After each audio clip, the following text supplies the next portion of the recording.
Black Panther 3 is officially in the works following 2022's Wakanda Forever, a sequel that got mixed reviews but still kept the franchise strong.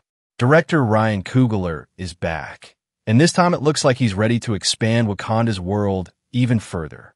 What's really interesting is that Coogler might be bringing some familiar faces with him from his recent Sinners movie. During an interview with Comic Book, when asked whether any of the Sinners cast might appear in the next Black Panther, Coogler played coy, saying that he can neither confirm nor deny. That kind of response always says more than a straight no, and fans immediately started speculating. One name that keeps coming up is Sinners star Jamie Lawson, and rumor has it she could be playing Zinzi, a major character from the Black Panther comics. If that's true, it would be a perfect fit. Zinzi is one of the most compelling anti-heroes in Wakanda's lore, a revolutionary from the neighboring nation of Naganda who gains psychic powers after Killmonger's experiments on her people. She escapes, leads an uprising, and becomes a symbol of rebellion against corrupt rulers.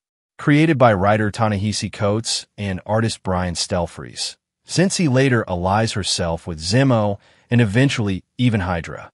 Despite Chala's repeated attempts to stop her, she always returns stronger, more organized, and backed by powerful allies. If Marvel actually goes this route, it could work beautifully. Black Panther movies have always balanced action with political intrigue. In the first film, Killmonger challenged T'Challa for the throne. In Wakanda Forever, the nation faced internal strife after the king's death and the growing global interest in vibranium. Introducing Zinzi in the prequel would continue that theme, a rebellion rising from within, led by someone who sees herself as a liberator rather than a villain. And if she's backed by Hydra and Zemo, who's still alive somewhere in the MCU, that could set up a massive political thriller within the next phase of Marvel storytelling.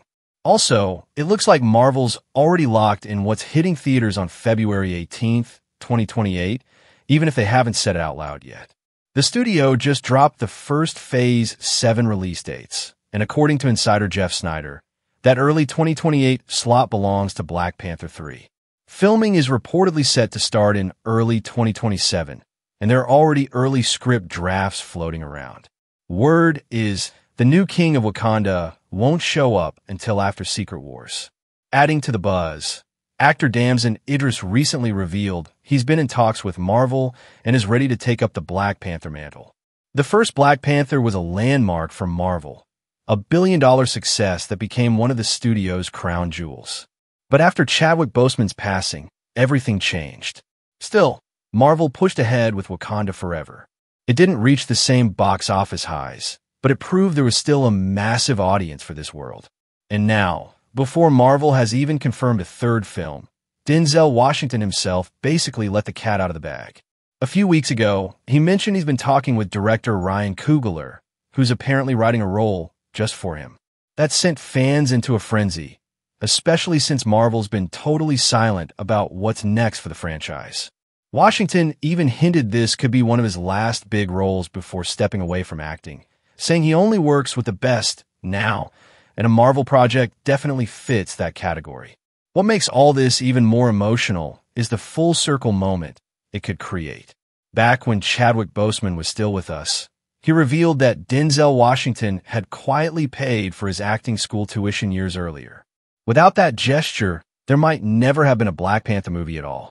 So, if Washington really joins the third film, it won't just be a major casting win. It'll feel like a deeply personal passing of the torch. If I had to guess, Black Panther 3 will continue right where Wakanda Forever left off. The ending of the second movie introduced T'Challa's son, and everything points to Damson Idris playing the grown-up version of that character, a young prince returning to claim his father's throne. As for Denzel, rumors suggest he might be the main villain this time. This could easily become one of Phase 7's biggest MCU films, with endless possibilities, from the rise of Doctor Doom to time travel, godly clashes, or even cosmic-level storylines. Thinking about all that, it's easy to imagine this movie blowing past everyone's expectations. And speaking of villains, if you're ranking Black Panther's most iconic comic book enemies, Victor Von Doom takes the crown without question. He's the ultimate bad guy, ruler of a small nation with a massive ego, a genius scientist, and a master of dark magic. Doom truly believes the world would be better off under his control, and in a twisted way, his logic almost makes sense. Nearly every comic he appears in is top-tier storytelling, which makes it wild that he's never gotten the live-action treatment he deserves. If Marvel decides to bring him into Black Panther 3, that could be one of the boldest creative moves of the entire phase. The Wakanda Forever crew has said making that film was emotionally exhausting after Boseman's death. They needed time to grieve, regroup, and figure out what came next. But at this point, it's almost certain the trilogy will be completed. The first two films made serious money, and the world of Wakanda is still packed with potential. Wakanda has become one of the MCU's biggest pillars, not just for its futuristic setting, but for the heroes who call it home. In the comics, Doom stages a full-blown coup to seize control of the nation, and that same concept could fit perfectly into Black Panther 3. By the end of Wakanda Forever, the throne had already changed hands. After the loss of T'Challa and Queen Ramonda, Shuri became the rightful heir but chose to step aside, leaving M'Baku as king. Still, it's hard to imagine every Wakandan tribe accepting his rule without resistance. Different factions could rise, pushing their own ideologies, demanding reforms, or even trying to reclaim power. That kind of political tension is exactly the opening someone like Doom would exploit. And not just Doom. Major world governments could easily jump in, manipulating the chaos, backing coups, and draining Wakanda of its resources under the guise of stability. If M'Baku does manage to keep control and earn full recognition as ruler, his first move would likely be to solidify power. He'd fill his cabinet with trusted allies, restructure the military, and push Wakanda toward a new era of defense. After everything the country's been through, from Thanos' invasion to Namor's attack, and with the growing global obsession over vibranium, a massive modernization effort would make total sense. One of the coolest ideas from the comics was the creation of the Prowlers, huge, vibranium-powered panther mechs that guarded the nation's borders and crushed invaders. It's basically Wakanda's answer to Tony Stark's Iron Legion. Even Ultron was built on the same protect the world concept, which went horribly wrong. And with Marvel already teasing Vision Quest, where Ultron could return, imagine him hacking into the Prowlers.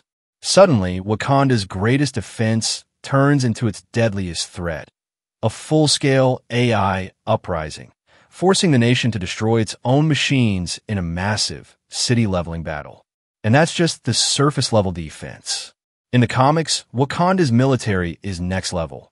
We're talking spacefaring warships, orbital battle satellites, and even a nuclear shield.